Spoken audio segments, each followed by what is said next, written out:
قل كفى بالله بيني وبينكم شهيدا يعلم ما في السماوات والأرض والذين آمنوا بالباطل وكفروا بالله أولئك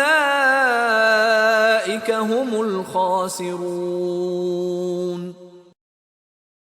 کہہ دیجئے کہ مجھ میں اور تم میں اللہ کا گواہ ہونا کافی ہے، وہ آسمان و زمین کی ہر چیز کو جانتا ہے، اور جو لوگ باطل کے ماننے والے اور اللہ سے کفر کرنے والے ہیں وہ زبردست نقصان اور گھاٹے میں ہیں۔